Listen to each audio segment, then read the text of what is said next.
Hey there, welcome to Broderos. Tonight, we've got hours of chilling horror stories combined with soothing rain sounds to help you relax and sleep.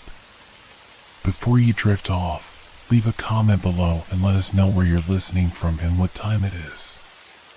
And don't forget to hit that like button and subscribe right away. If you end up not enjoying it, you can always take it back later. Get cozy and let the fear take over.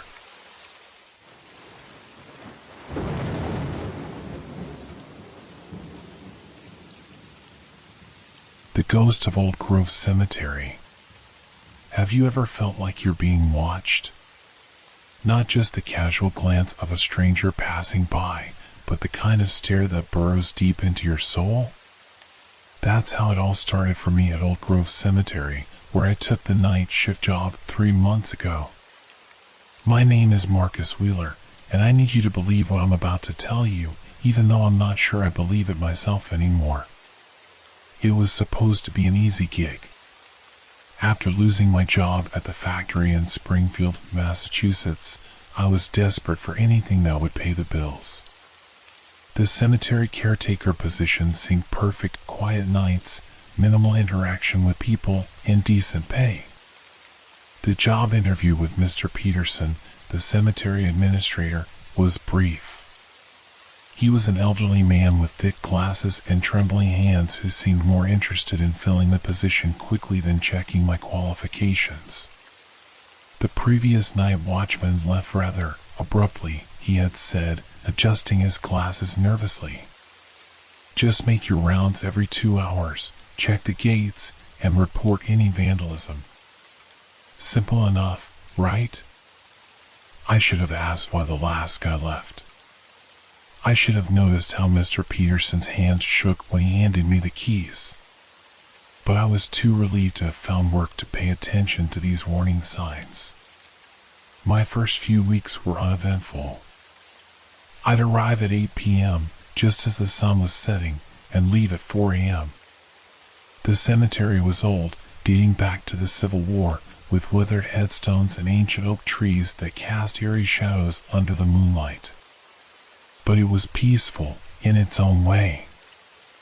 I'd make my rounds, check the wrought iron gates, and spend the rest of the time in the small security office near the entrance, reading or listening to podcasts on my phone. Everything changed on the night of October 13th. I remember the date clearly because it was the first full moon of autumn, and the weather had turned unusually cold for October. The trees were nearly bare, their skeletal branches clawing at the cloudy sky. I was making my midnight round when I first heard it, a soft, melodic humming coming from the older section of the cemetery. I assumed it was just the wind at first. Old Grove was known for its weird acoustics. The arrangement of mausoleums and monuments sometimes created strange echoes. But as I walked closer to the source, the humming became clearer. It was Amazing Grace, the old hymn my grandmother used to sing. The hymn drifted through the misty air, sung by a voice that seemed both distant and impossibly close. The sound led me deeper into the old section, past the crumbling angels and weathered crosses that marked graves from another century. My flashlight beam caught something unusual: fresh flowers on one of the oldest graves, their petals still dewy despite the cold. The headstone belonged to a Sarah Montgomery, died 1876. The inscription below her name was worn almost smooth, but I could make out the words beloved wife and mother and something about tragic circumstances. The flowers were white lilies, arranged with care, but there was something off about them. As I leaned closer, my blood ran cold. The flowers were moving slightly, their stems swaying despite the complete absence of wind. The humming stopped abruptly, replaced by an unnatural silence. Even the usual sounds of the night, crickets, distant traffic, the rustle of leaves, had vanished. The air grew thick and heavy, like trying to breathe underwater. My flashlight flickered once, twice, then died completely. In that moment of darkness, I felt a presence behind me, so close I could feel a chill radiating against my back. The air temperature plummeted, and my breath came out in invisible puffs. I stood frozen, unable to move, as a whisper carried on non-existent wind. "You've seen them too, haven't you, Marcus?" The voice was feminine, elderly, with an accent I couldn't place. But what terrified me most was that it knew my name. I forced myself to turn around, my hand shaking so badly I dropped my useless flashlight. In the pale moonlight, I saw a figure standing between two mausoleums, an elderly woman in what appeared to be a long, dark dress. She was partially transparent, like smoke caught in a beam of light. "The others," she continued, her voice carrying a note of urgency. "The ones who walk between the stones at midnight. They're coming back, Marcus. Just like in '87. I wanted to run, but my feet felt rooted to the ground. I don't understand," I managed to stammer. "What happened in '87? The apparition's form flickered like a candle flame in the wind. "Ask Peterson about the missing children. Ask him why he really needs a night watchman. But be careful." Her image began to fade. "Some questions draw their attention. And once they notice you..." She disappeared entirely, leaving only a whispered warning hanging in the air. They never forget a face. The normal sounds of the night rushed back like someone had suddenly unmuted the world.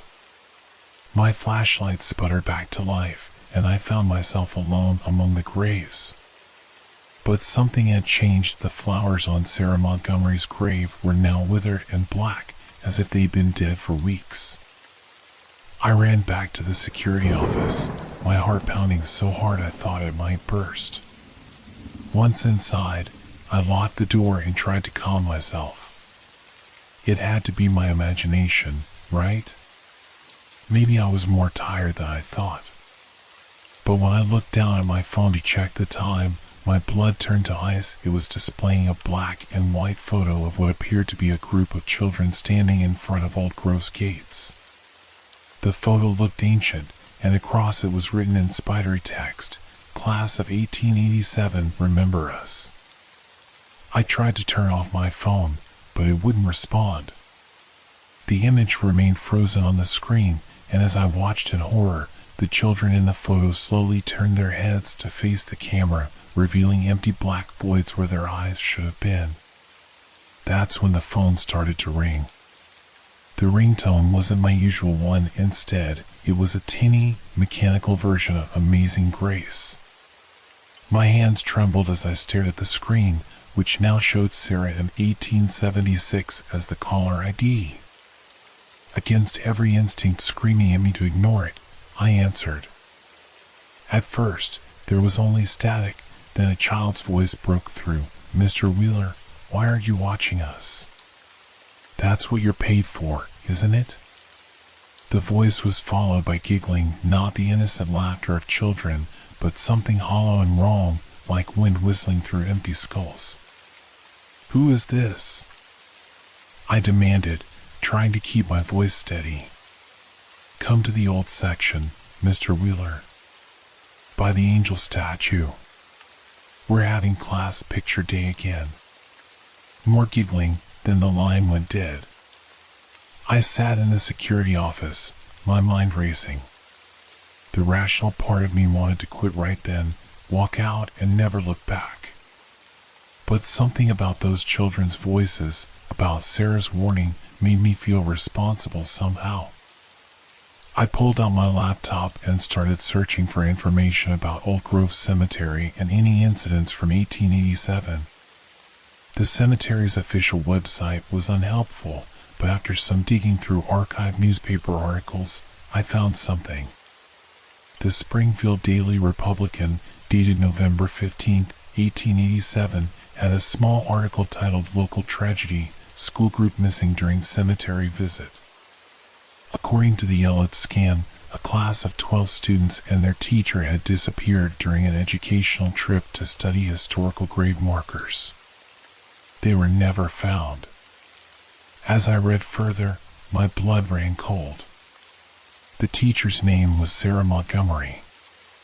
A sharp tap at the office window made me jump. It was Mr. Peterson, looking even more haunted than usual. I hadn't heard him drive up.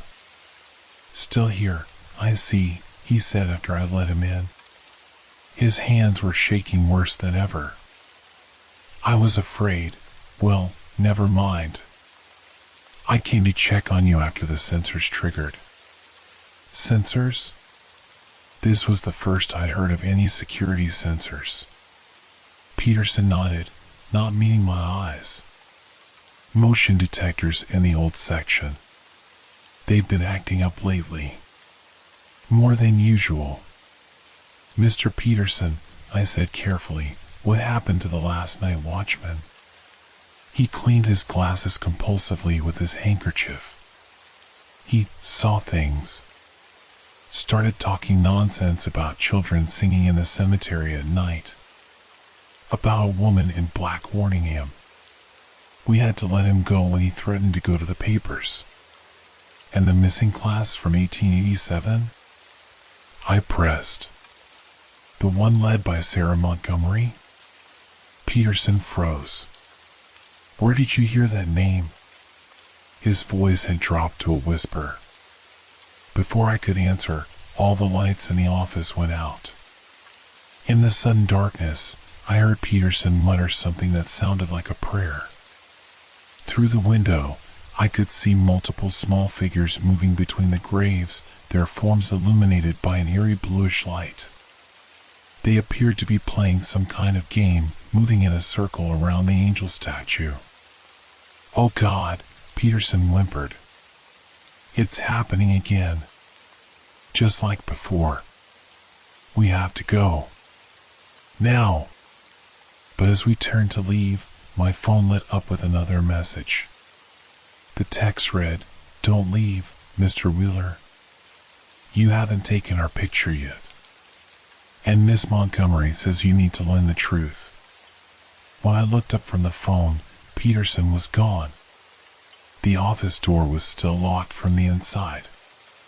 A child's laughter echoed through the office, and I felt a small, cold hand slip into mine. "Come on, Mr. Wheeler," said a voice beside me. "It's time for class." The small hand holding mine was ice cold, but undeniably solid. In the dim light filtering through the office window, I could make out a little girl in what appeared to be a Victorian-era school dress, complete with a pinafore and button boots. Her face was pale as moonlight, with dark circles under eyes that reflected an unnatural phosphorescent glow. Her hair was done up in neat ringlets, tied with a black ribbon that seemed to move on its own, like smoke underwater. "My name is Emily," she said, her voice echoing as if coming from the bottom of a well. "I sit in the front row because Miss Montgomery says I'm one of her best students." She smiled, revealing teeth that seemed too sharp, too numerous. We've been waiting so long for someone who would listen. The temperature in the office had dropped so low that frost was forming on the windows. My breath came out in thick white clouds as Emily led me toward the door. I tried to resist, but my feet moved of their own accord, following her out into the cemetery grounds. The scene outside defied reality. The full moon had taken on a sickly green tinge, casting everything in an otherworldly light. The angel statue, normally positioned atop the highest point in the cemetery, had somehow moved to the center of the old section. Around it, 11 more children played an eerie game of Ring Around the Rosie, their feet hovering several inches above the ground. As we approached, I noticed details that made my skin crawl. Some of the children flickered like old film footage, occasionally showing glimpses of what lay beneath their Victorian clothes: bones, empty cavities, hints of decay. Others seemed more solid but wrong in subtle ways, heads tilted at impossible angles, limbs too long or too short, movements too fluid to be human. "Miss Montgomery," Emily called out, her voice carrying an unnatural resonance. "I brought him, just like you asked." The angel statue's head slowly turned, not the stone angel, but a figure standing before it that I hadn't noticed before. Sarah Montgomery looked different now. Gone was the smoke-like transparency from our first encounter. She appeared almost solid, dressed in a high-neck black dress typical of a 19th century schoolteacher. But her eyes were like looking into deep wells filled with writhing shadows. "Thank you, Emily," Sarah said, her voice carrying that same hollow echo. "Mr. Wheeler, I apologize for the theatrical nature of our introduction, but we needed to be certain you were the right person." She gestured to the children, who had stopped their game and now stood in a perfect semicircle behind her. "You see, we've been waiting for someone who could help us expose the truth." "What truth?"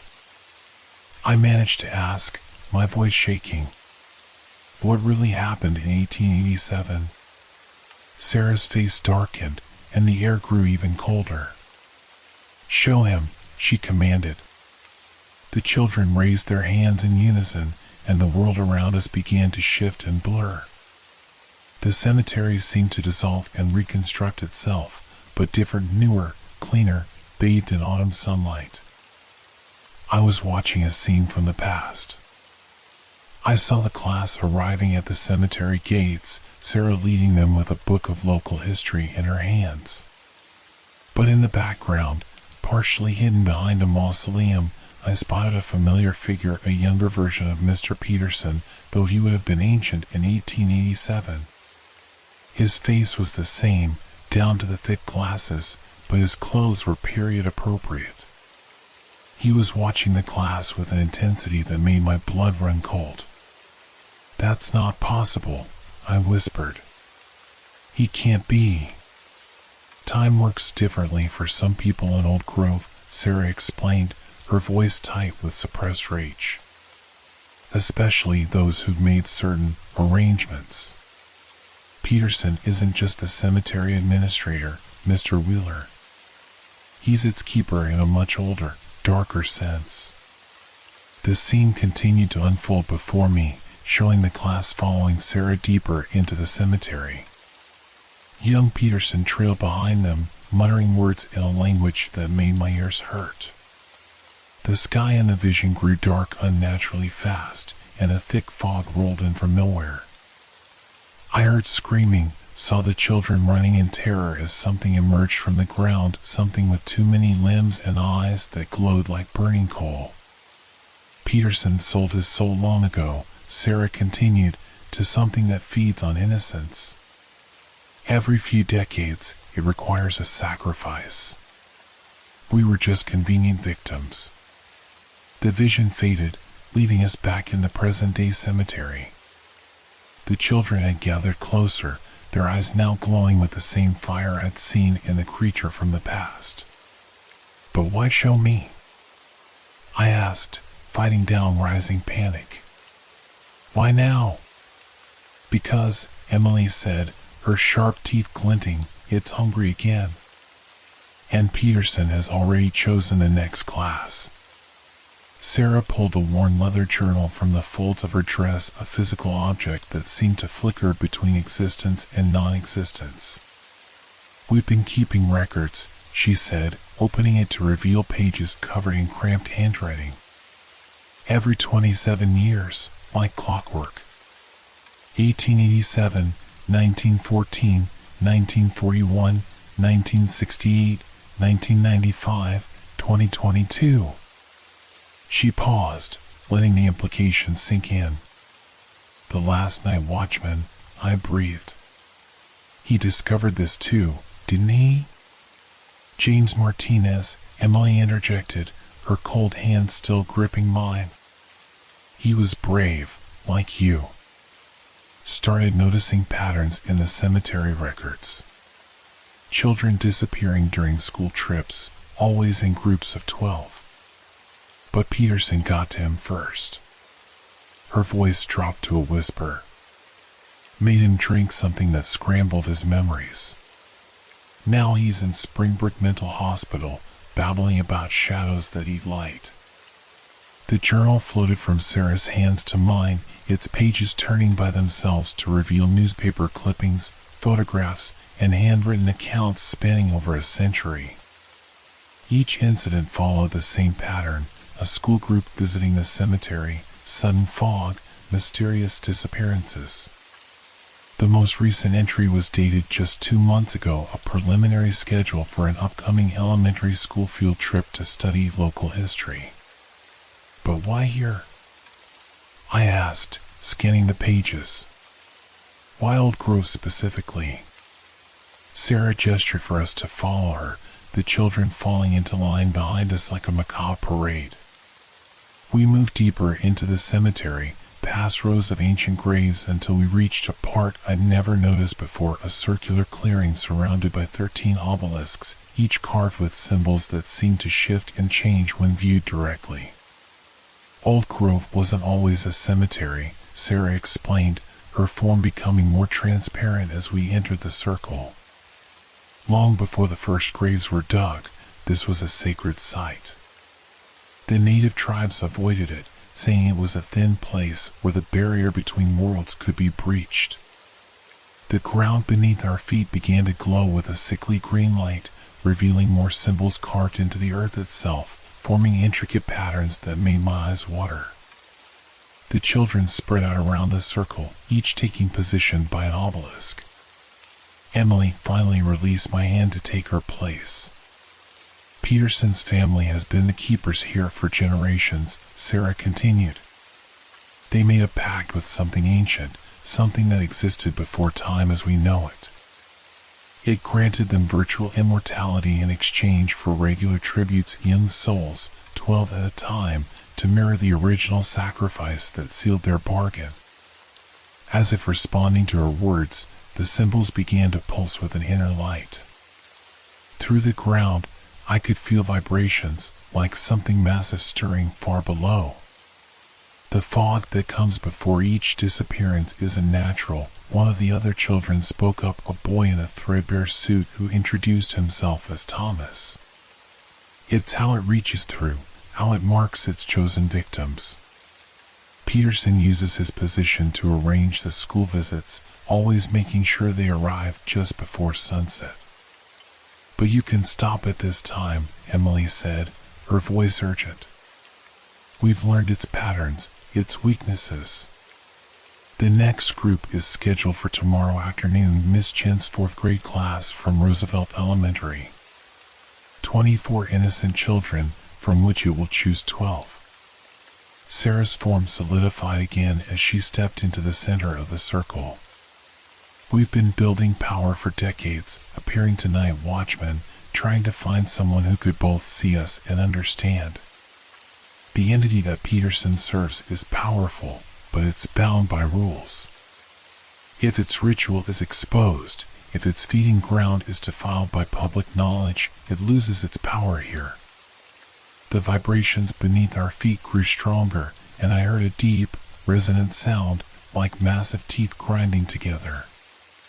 The children's forms flickered more rapidly now, their outlines blurring.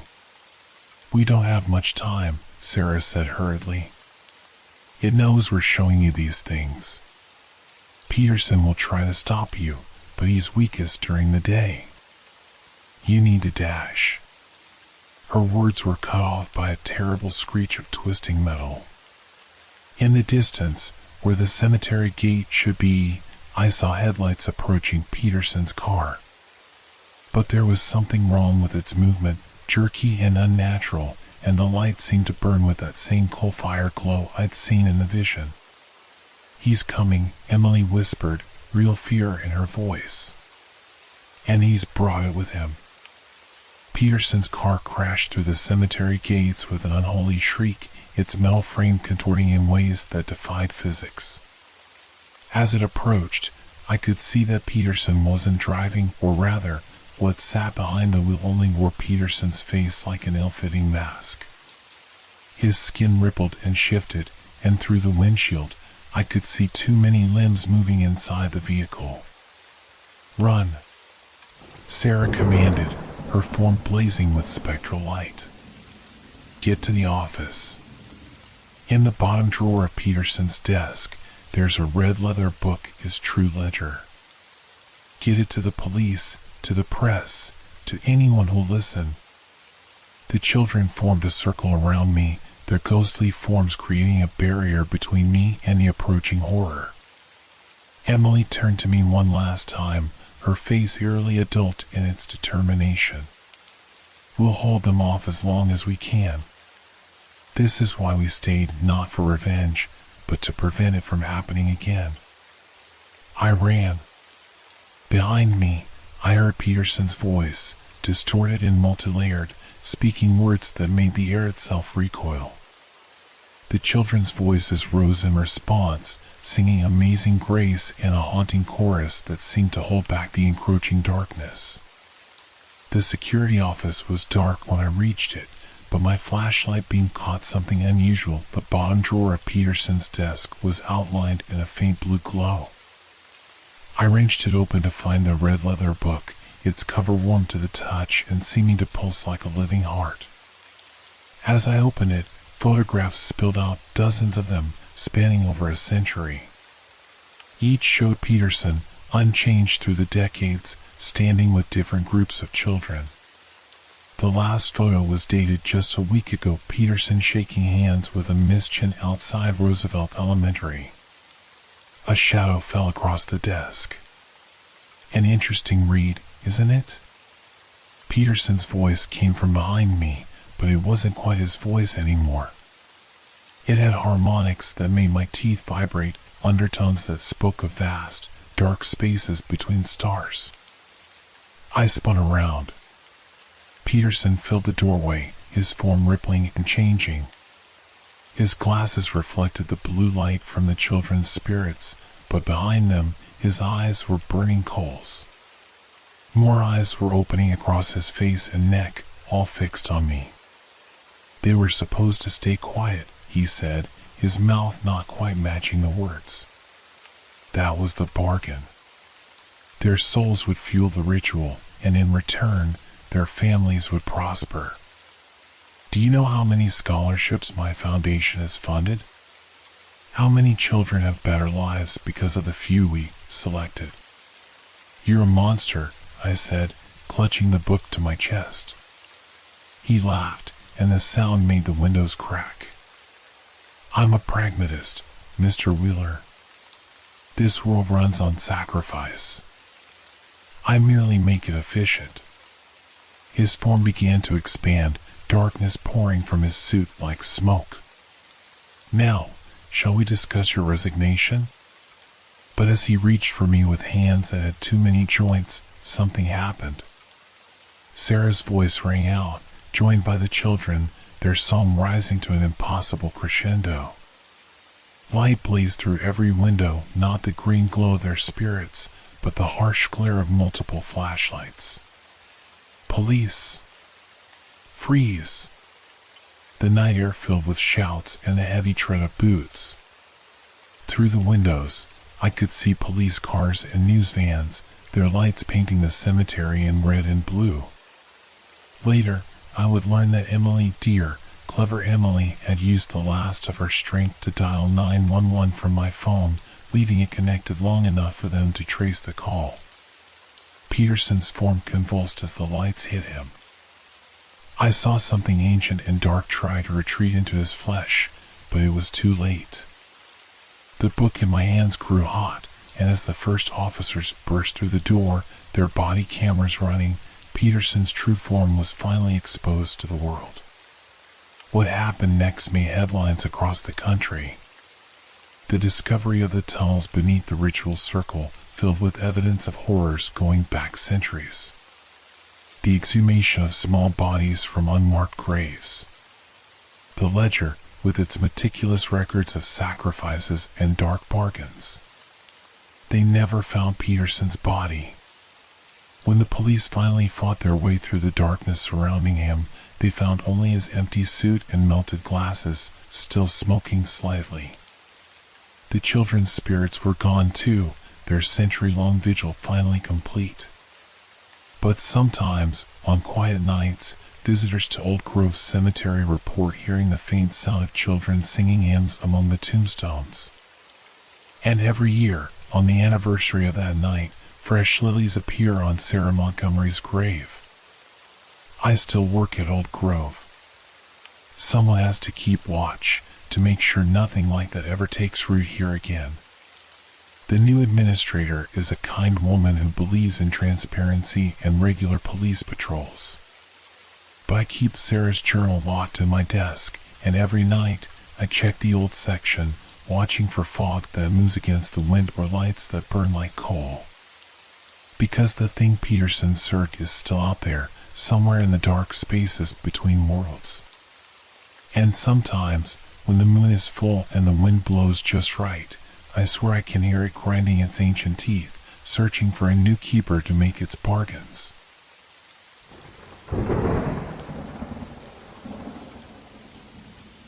Vanishing in the storm. Have you ever noticed how the ocean seems to hold its breath just before a storm?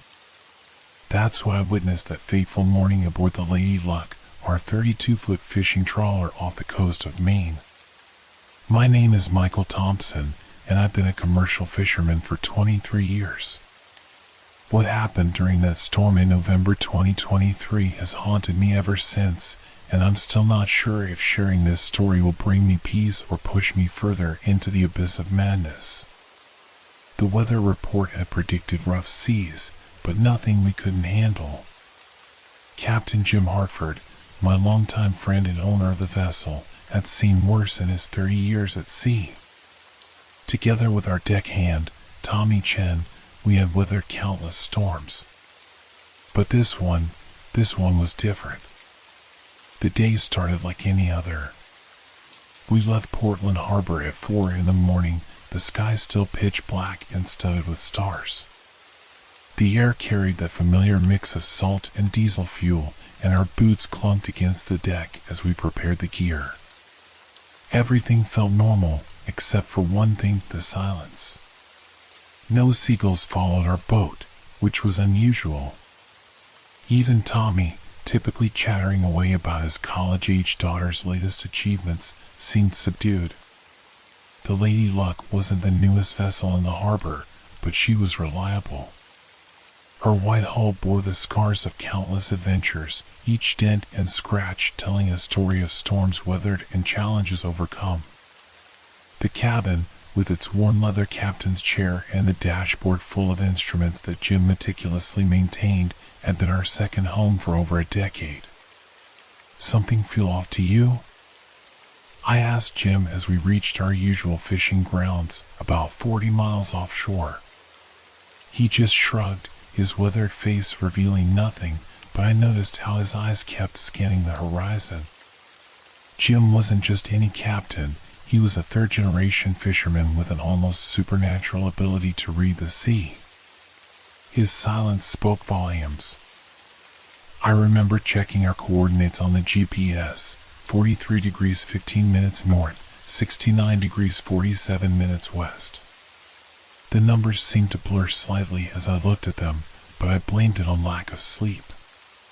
We'd been pulling 16-hour days for the past week, trying to meet our quota before the winter storms set in. The coffee in my thermos had gone cold, and the sandwich in my lunchbox remained untouched. Something about the air made my stomach churn. The first signs of trouble came around noon. The sky transformed from clear blue to an unsettling shade of green-gray within minutes. I've seen my share of storm clouds, but these were different. They seemed to pulse with an internal light, like a giant bruise spreading across the heavens.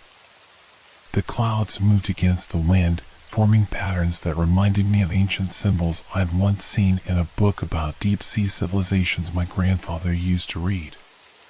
Tommy was at the stern, securing the fishing gear when he first noticed the water changing. "Look at this," he called out, pointing over the starboard rail. The waves had taken on an oily sheen, and something about their movement seemed wrong. Instead of the familiar rolling pattern, they moved in geometric shapes, as if the ocean itself was being restructured by some unseen force. The water looked almost viscous, like mercury rather than seawater. That's when we saw it, a massive dark shape moving beneath our vessel. At first, I thought it was a whale, but whales don't move like that. This thing seemed to fold in on itself, defying the laws of physics. Our depth finder, typically reliable up to 600 fathoms, showed nothing but static. The screen flickered with strange symbols that looked almost like writing, but every time I tried to focus on them, they shifted and changed. What in God's name? Jim muttered, and for the first time in all our years together, I heard fear in his voice. His hands, usually steady as rocks on the wheel, trembled slightly. The wooden lucky charm his wife had given him 20 years ago swung wildly from the ceiling of the cabin, despite the relative calm of the seas. The storm hit without warning. One moment we were in twilight, the next we were plunged into absolute darkness as waves the size of buildings rose around us. But it wasn't just the waves, something was in the water with us. Something ancient. Something aware. The boat's metal hull vibrated with a deep, resonant frequency that seemed to bypass our ears and speak directly to our bones. The radio crackled to life again, but instead of static, we heard voices, dozens of them, overlapping, speaking in languages I'd never heard before. Some sounded almost human, while others, God help me, the others sounded like nothing that should exist in our world. They had a liquid quality to them, as if the speakers were trying to form words with organs never meant for human speech. Jim's attempt to radio for help yielded only more of those bizarre transmissions. Each time he pressed the call button, the voices grew louder, more insistent. Through the cacophony, I could have sworn I heard my name being called, but not by any human voice. It was as if the ocean itself was speaking to me. The radar's gone completely haywire, Tommy reported, his usually steady hand shaking as he adjusted the display. The screen showed multiple large objects circling our vessel, but their movements defied logic. They would appear in one spot, then instantly relocate to another, like pieces on some cosmic chessboard. The storm intensified, but not in any way I'd seen in my decades at sea. The waves didn't just rise and fall, they twisted into impossible shapes, creating spirals and geometrical patterns that hurt your eyes if you looked at them too long. The rain that pelted the deck wasn't just water, it left faintly luminescent trails that pulsed with a sickly green light. "We need to get out of here," Jim shouted over the howling wind, but as he tried to turn the boat around, the engine suddenly died. The emergency lights flickered and went out, plunging us into a darkness broken only by occasional flashes of lightning that seemed to come from beneath the waves rather than above. That's when we saw them clearly for the first time. In the brief illumination provided by the underwater lightning, massive shapes breached the surface around us. They were too large to be whales, too geometric to be any known sea creature. Their bodies seemed to be composed of shifting angles and impossible curves, covered in what looked like ancient symbols that glowed with their own inner light. Tommy was the first to notice the changes happening to our vessel. The metal of the hull began to ripple like liquid, and patches of rust spread across the surface like time-lapse footage of decay. But it wasn't ordinary corrosion, the rust patterns formed more of those maddening symbols we'd seen on the creatures. "Look at your hands." Jim's voice cracked with panic. I glanced down and nearly screamed. My skin was becoming translucent, and beneath it, I could see what looked like tiny points of light moving through my veins, tracing patterns that matched the symbols on the hull. The temperature dropped rapidly, and frost began forming on every surface, frost that spelled out words in an alphabet that predated human civilization. I found myself able to read them, though I wished I couldn't. They spoke of ancient cities in the ocean's deepest trenches, of beings that had watched humanity crawl from the primordial ooze, of plans set in motion eons before the first fish grew legs and walked on land. Tommy grabbed my arm, his face pale with terror. The water, it's inside the boat. The seawater was indeed seeping in, but it moved against gravity, crawling up walls and across the ceiling like a living thing. Worse still, it carried with it tiny, phosphorescent organisms that assembled themselves into complex patterns before our eyes.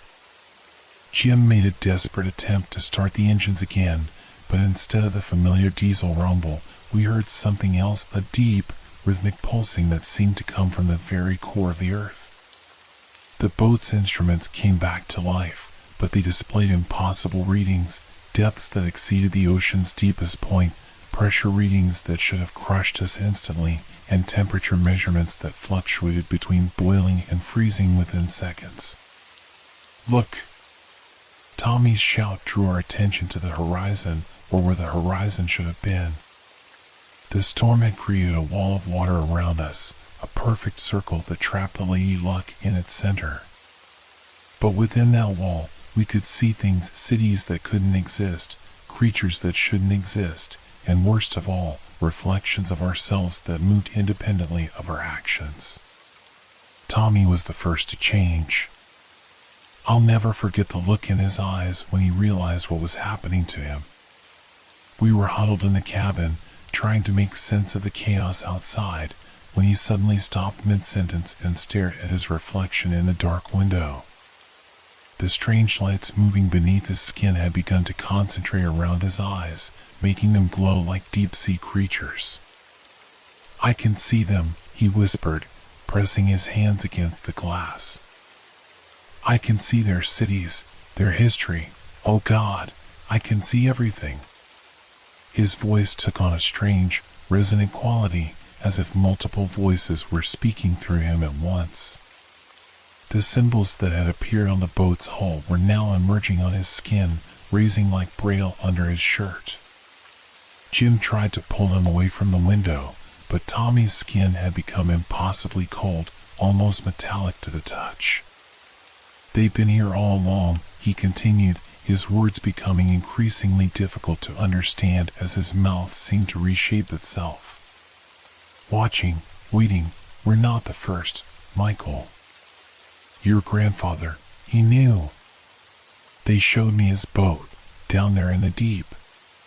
The mention of my grandfather sent a chill down my spine. His disappearance 40 years ago had never been explained. They'd found his fishing boat, the Morning Star, drifting empty off the coast, its hull covered in strange markings that the investigators had attributed to coral growth. I'd seen photos of those markings in the police report. They were identical to the ones now spreading across our boat. "What do you mean about my grandfather?" I demanded, but Tommy wasn't listening anymore. His eyes had gone completely luminescent, and his skin had taken on a translucent quality that revealed more of those shifting patterns underneath. He pressed his forehead against the glass, and I swear the water outside responded, forming shapes that mirrored his movements. "They're calling us," he said, his voice now barely recognizable. "Can't you hear them? The songs, the beautiful songs." Before either Jim or I could react, Tommy's body began to fold. There's no other word for it. He collapsed in on himself like a piece of origami being unmade, his form twisting through dimensions that shouldn't exist. The air where he had stood rippled like heat waves over hot asphalt, and then he was gone, leaving only a faint pattern of phosphorescent symbols on the window. Jim's scream of horror was cut short by a violent lurch of the boat. The Lady Luck was moving, but not by any power of her engines. Something vast had taken hold of us, pulling us toward the wall of water that surrounded our vessel. As we approached, I could see that what we had taken for reflections were actually windows into somewhere else, or perhaps someone else. Through one opening, I saw my grandfather's boat, the Morning Star, in perfect detail. It wasn't empty as the reports had claimed. I could see figures moving on its deck, but they weren't human anymore. They moved with an alien grace, their forms shifting and flowing like living mercury. One of them turned toward me, and I recognized my grandfather's face, or what was left of it, transformed by whatever process had just taken Tommy. "Michael," Jim's voice pulled me back to our immediate crisis. "Look at the radar." The screen was showing something massive rising from beneath us, not a single entity, but a vast network of interconnected shapes that seemed to form some kind of pattern. As I watched, I realized with growing horror that it was a recreation of the symbols we'd seen earlier, but on an impossible scale. The ship's log computer suddenly came to life, its screen filling with text. But instead of our usual navigation data, it was displaying what looked like a conversation. Log entry: Morning Star, November 12th, 1983. "They're beautiful. Why did we ever fear the deep? They've shown me such things. Michael, if you ever read this, know that your grandfather didn't die. I transcended. And now, they're ready for more of us." The date on the entry was from 40 years ago, but as I watched, new text began appearing, written in real time. Log entry: Lady Luck, present day. The cycle continues. The deep ones rise. The transformation begins. "Welcome home, grandson of the Watcher." The symbols beneath my skin were spreading faster now, pulsing in rhythm with the strange movements of the ocean around us. Jim watched in horror as my veins began to glow with the same phosphorescent light that had consumed Tommy. But unlike Tommy, I could feel my mind expanding rather than dissolving. Memories that weren't mine began flooding in, or perhaps they had always been there, dormant in my DNA, waiting for this moment. I saw my grandfather's transformation in vivid detail. The day he disappeared, he hadn't encountered the deep ones by chance. He had been answering their call, just as I was now. Generation after generation of my family had been marked, prepared, waiting for the right alignment of cosmic forces. There in my head, "Jim," I gasped, gripping the edge of the console as another wave of alien memories crashed through my consciousness. I can see their world, their purpose. Oh God, the scale of it all. The radar screen continued displaying impossible readings, but now I could interpret them. What had looked like random patterns were actually a form of communication, a language older than humanity itself. The deep ones weren't just showing us their civilization, they were offering us a place within it. "Michael, fight it." Jim grabbed my shoulders, his withered face contorted with concern. "Whatever these things are, whatever they're showing you, it's not natural. Think about your family, your life back home." But that was just it. I was thinking about family. Through the crystalline clarity of my expanding consciousness, I could see the truth about my lineage. My grandfather hadn't been the first. Our bloodline stretched back to ancient times, to priests who had served in temples beneath the waves, to civilizations lost beneath the rise and fall of countless oceans. The ship's instruments began displaying images that shouldn't have been possible on their simple LED screens, vast underwater cities built in geometric patterns that hurt the human mind to contemplate. I saw massive structures that served as batteries for consciousness itself, storing the transformed minds of thousands who had ascended before us.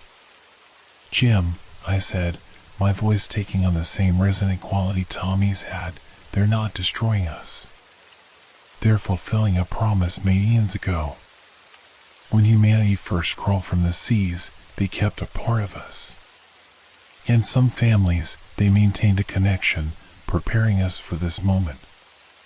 A new wave of pressure hit the boat, but this time it felt almost gentle, like a parent's embrace. The water around us had become completely black, yet I could see through it as clearly as if it were glass.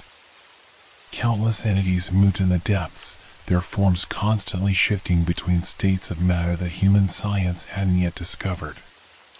The log computer sparked to life again, but this time I understood that it wasn't really the computer speaking, it was them, using the nearest available technology to communicate. The time of separation ends. The children of two worlds reunite. The barrier between surface and depth dissolves. Jim backed away from me, his eyes wide with terror.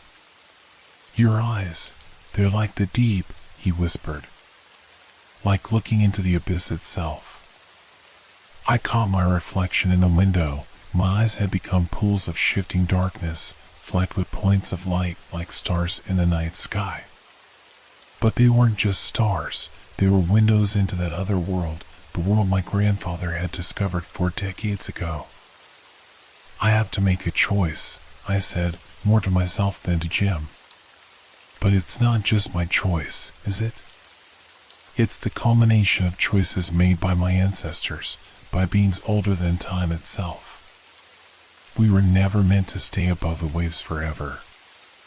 The ship groaned as another transformation began, the metal of the hull becoming something else, something alive and aware. Jim scrambled for the radio one last time, but I knew it was futile. We were no longer in range of human frequencies, we were tuning into something far more ancient and profound. Through the windows, I could see Tommy's new form moving through the water, already adapted to his new existence. He looked beautiful. Not horrifying as I had first thought, but transcendent. The geometries of his body now matched the true nature of reality, unrestricted by the limited dimensions of the surface world. "Can't you feel it, Jim?" I asked, watching as the symbols on my skin began to glow brighter. This was always our destiny. The sea isn't just calling us home, it's awakening what we truly are. The final transformation began as a whisper in my bones. The symbols that had spread across my skin were no longer just markings, they had become channels, portals through which the ancient knowledge of the Deep Ones flowed into my consciousness. Each pulsing glyph told a story of our true origins, of the grand design that had been set in motion before the first human eyes opened to the surface world.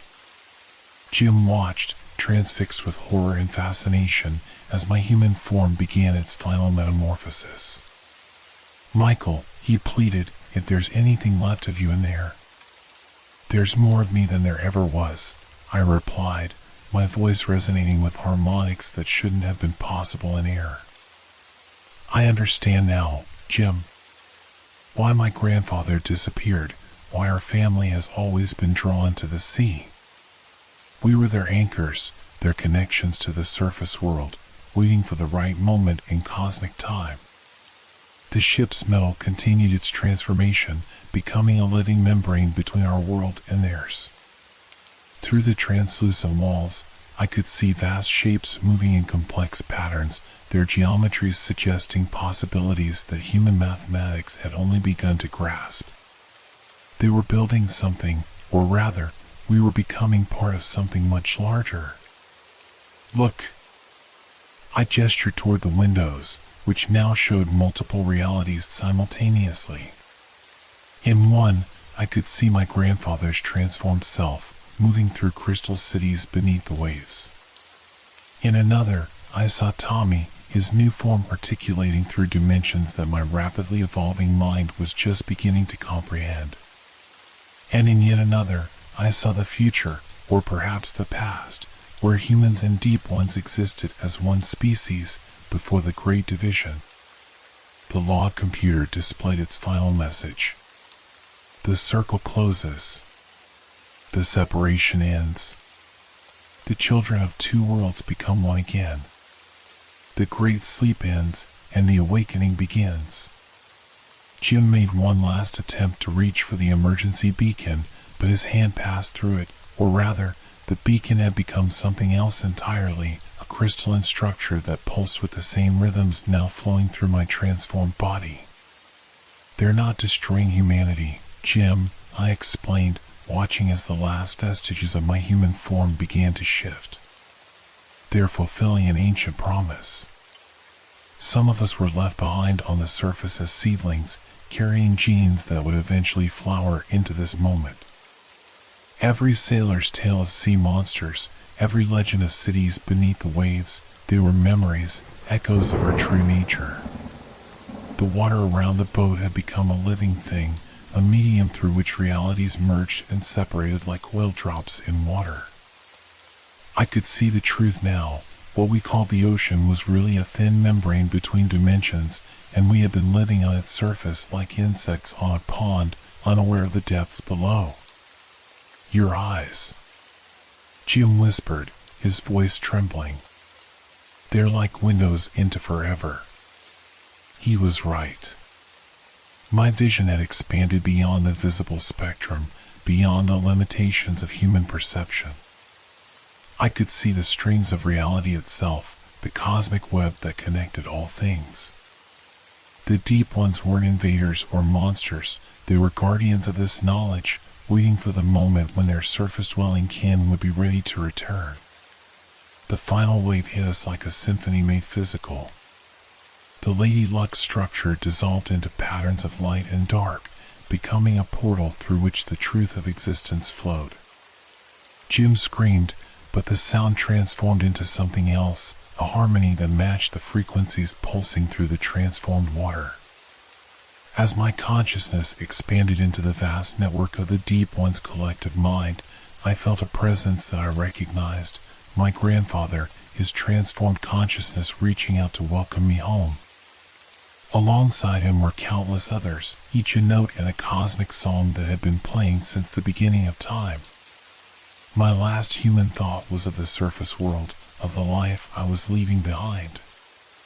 But that thought itself transformed, expanding into the understanding that I wasn't leaving anything behind, I was becoming part of everything. The barriers between self and other, between past and future, between reality and dream, all dissolved into the infinite possibilities of the deep. Jim's fate? Sometimes, in the eternal now of my new existence, I catch glimpses of him. He serves as a witness, the last human observer of our transformation. I see him in ports and harbors, trying to warn others about what lurks beneath the waves. But his words change with each telling, and those who hear his story dismiss it as the ravings of a man broken by tragedy at sea. But we know the truth. We are patient. We are eternal. And we are waiting for others to answer the call of the deep, to remember what they truly are, to come home to the dark waters where humanity's true destiny awaits. For those who read this account, know that every time you feel the pull of the ocean, every time you dream of the deep, you're hearing our song. The transformation continues, one soul at a time, until the great reunion is complete. After all, as my grandfather wrote in his final log entry, the surface was only ever a temporary home.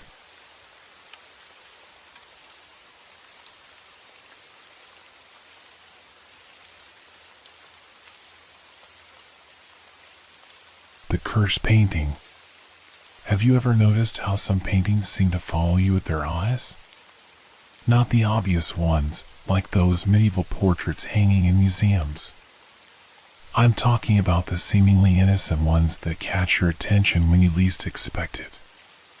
That's how it all started for me, with an unremarkable landscape painting at a small antique shop in Providence, Rhode Island. I'm Dr. James Morrison, a psychology professor at Brown University, and I never believed in supernatural phenomena. My entire career has been built on explaining the inexplicable, helping people understand that their fears are just manifestations of deeper psychological issues. But what happened last autumn changed everything I thought I knew about reality. The antique shop sat wedged between a coffee house and a bookstore on Benefit Street, one of those historic areas where every building seems to whisper stories from centuries past. I only stopped in because one of my patients had mentioned finding peace in antiquing, and I wanted to understand the therapeutic value firsthand. The painting hung in the darkest corner of the shop, partially hidden behind a Victorian-era mirror. It depicted a simple scene, a lake at twilight, surrounded by pine trees, with a small cabin on the shore. Nothing spectacular, nothing unique, except for the way the water seemed to ripple when viewed from different angles. The shop owner, an elderly woman named Margaret, noticed my interest. "Beautiful piece, isn't it?" she said, her voice carrying an odd note of hesitation. "Found it at an estate sale in Arkham last month. The previous owner." She paused, her wrinkled hands fidgeting with her necklace. "Well, let's just say they were eager to part with it."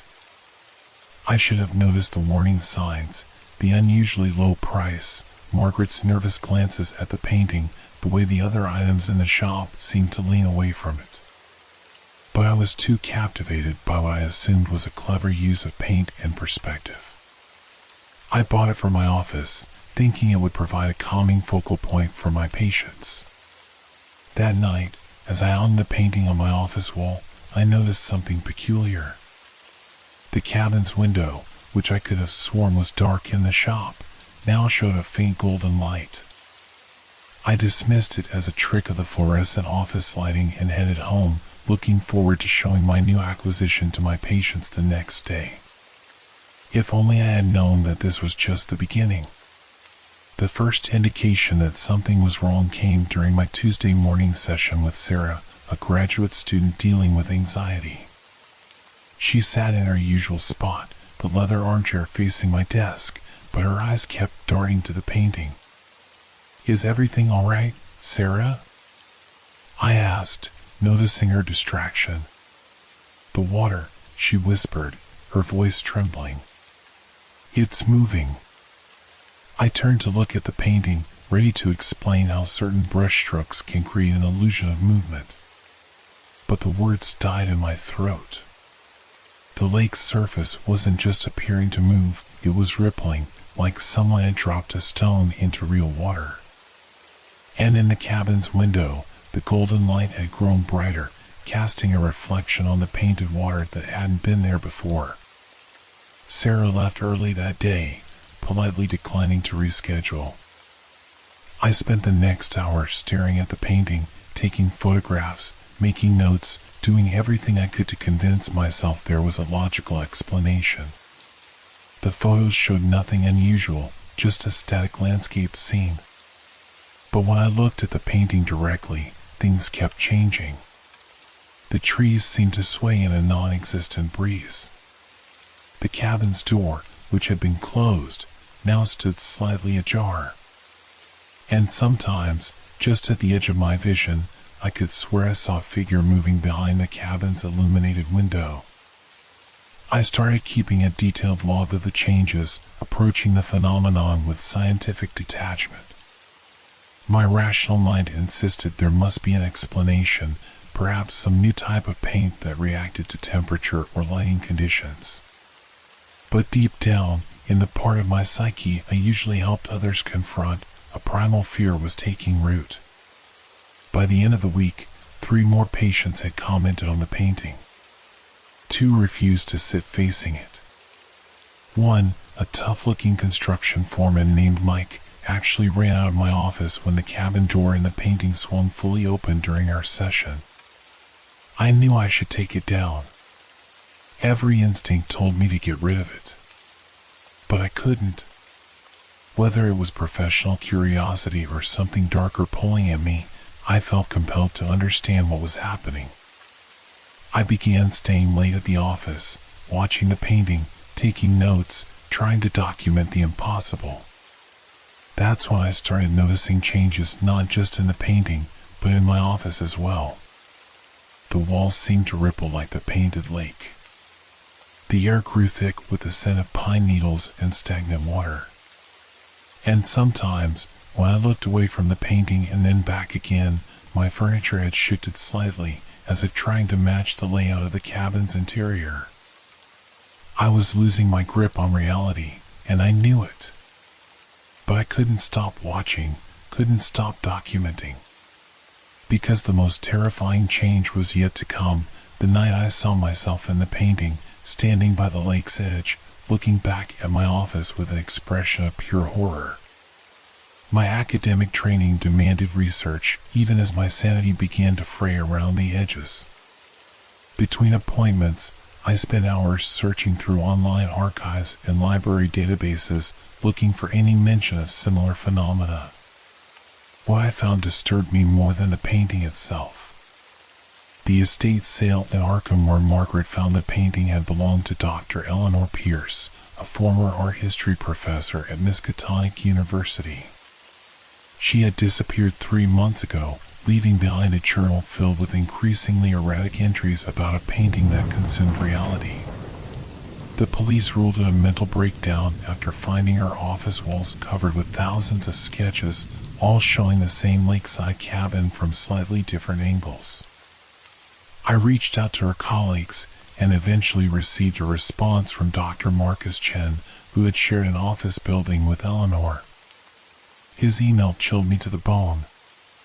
If you're asking about Eleanor's painting, destroy it immediately. Don't try to understand it. Don't document it. And whatever you do, don't let it show you your reflection. Eleanor said she saw herself drowning in that lake every night for a week before she vanished. We found her office filled with water, but no body. The strange thing was, the water wasn't from any pipe burst. It contained microscopic organisms that haven't existed since the Pleistocene era. I should have listened. Should have burned the painting right then. Instead, I convinced myself that understanding the phenomenon was crucial, not just for science, but for Eleanor. Maybe if I could unravel this mystery, I could find out what happened to her. My rational mind was still trying to maintain control, even as reality crumbled around me. Using Eleanor's journal as a guide, I began cross-referencing historical records. The painting's history traced back to a small artist colony that had existed briefly in the Berkshire Mountains during the 1920s. Every member of the colony had disappeared one night in October 1923, leaving behind only a series of paintings, all showing the same cabin by the same lake, but with subtle, horrifying differences. One showed the cabin at sunset, with a figure hanging from the roof. Another depicted it at midnight, surrounded by impossible creatures that seemed to shift and move when viewed peripherally. Each painting had found its way to a different collector, and each collector had eventually vanished, leaving behind rooms that seemed to blur at the edges, spaces where reality felt thin and fragile. The deeper I dug, the more connections I found. The artist's colony had been founded on the site of an earlier settlement that had vanished in 1872. Before that, Native American legends spoke of a hungry place in those mountains where the boundary between worlds was as fluid as water, and those who stayed too long found themselves slipping between realities like a fish moving through layers of a pond. But the most disturbing discovery came when I found a photograph of the original artist's colony. There, standing in front of a familiar cabin, was a man who could have been my twin. The caption identified him as James Morrison, my name, my face, captured in gelatin silver print nearly a century before my birth. By late October, my office had become unrecognizable. The walls pulsed with an organic rhythm, and the ceiling had developed what looked like water stains, despite being on the top floor. My patients had all transferred to other therapists, citing various reasons, but their hastily written emails contained the same underlying message: something was wrong with my space, wrong in a way that bypassed conscious thought and struck directly at the primitive brain sphere center. I started sleeping in my office, telling myself it was for research purposes. The truth was, I couldn't bear to leave the painting alone. Sometimes I'd wake at 3 in the morning to find my furniture rearranged to match the cabin's interior exactly. The scent of pine and stagnant water had become so strong that it clung to my clothes, followed me even on my rare trips outside. The lake in the painting had grown larger, somehow extending beyond its frame. On rainy days, Water would trickle down my office walls, and I swear I could hear loons calling from somewhere behind my filing cabinet. The cabin's door now stood perpetually open, revealing glimpses of an interior that seemed to mirror my office with disturbing accuracy. One night, as I sat documenting the latest changes, I noticed something that made my blood run cold. The figure I occasionally glimpsed in the painting, the one I'd been studiously avoiding looking at directly, had started a routine. Every night at midnight, it would emerge from the cabin, walk to the lake's edge, and stare directly out of the painting. And every night, it looked more like me. I set up video cameras, motion sensors, every scientific instrument I could think of. None of them captured anything unusual. But I knew what I was seeing. The figure wasn't just similar to me, it was me, or some version of me, trying to communicate across whatever boundary separated our realities. On the night of October 30th, I finally worked up the courage to look directly at my painted doppelganger. What I saw shattered what remained of my skepticism.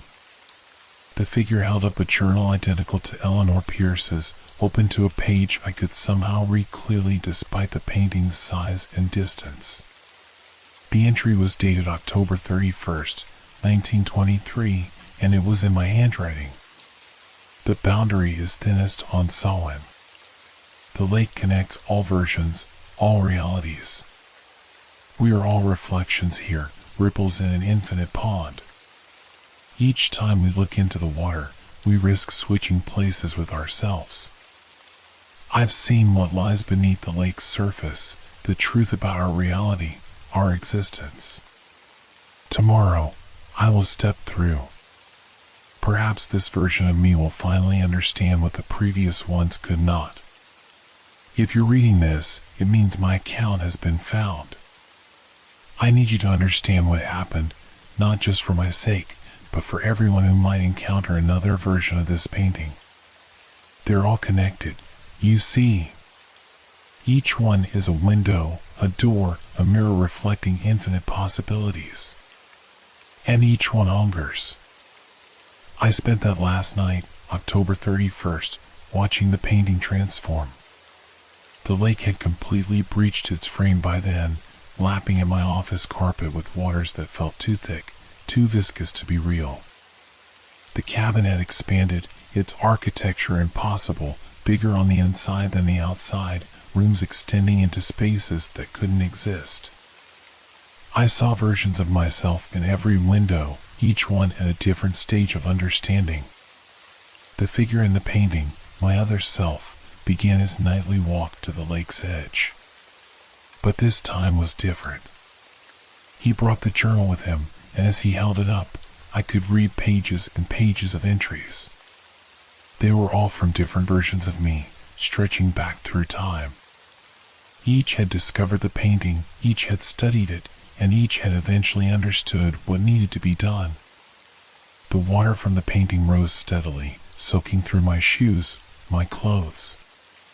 It didn't feel cold, it felt like nothing at all, an absence of sensation that seemed to spread numbness wherever it touched.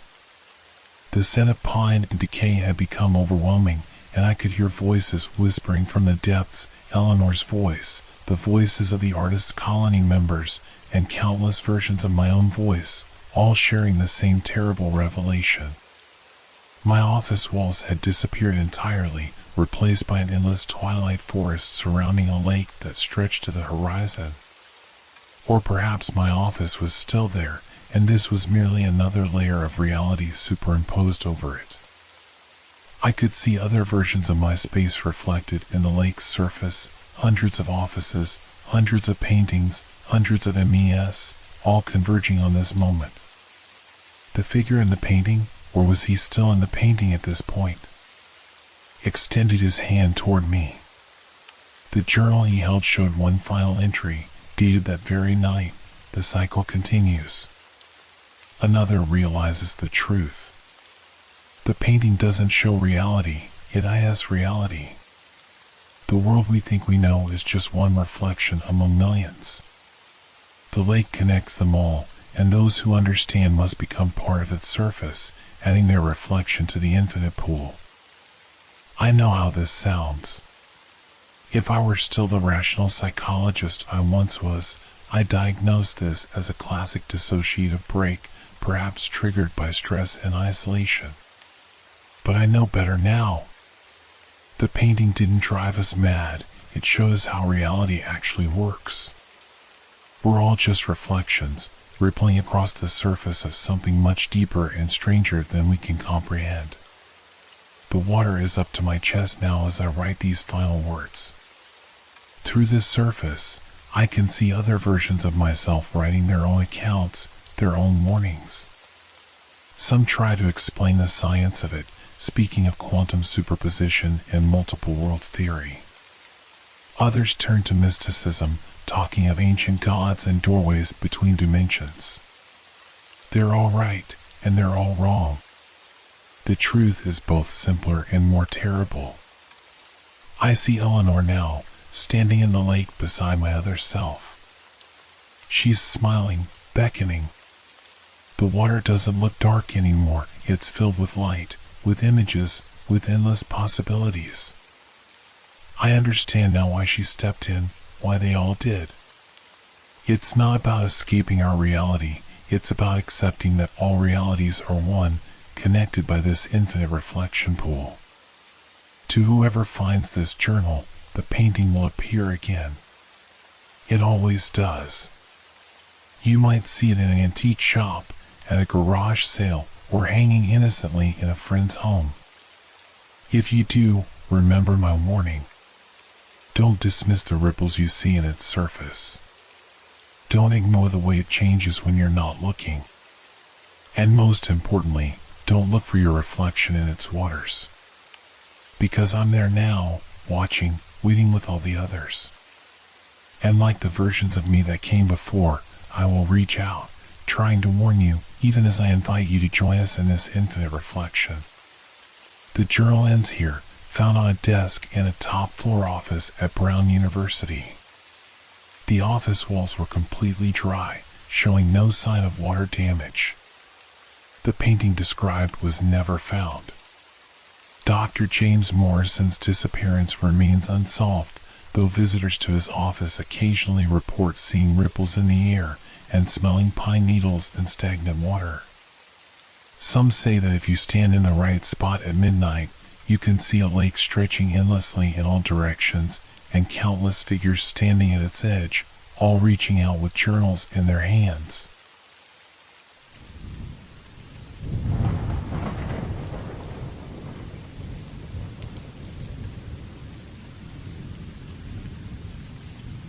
Hope your dreams are filled with fear.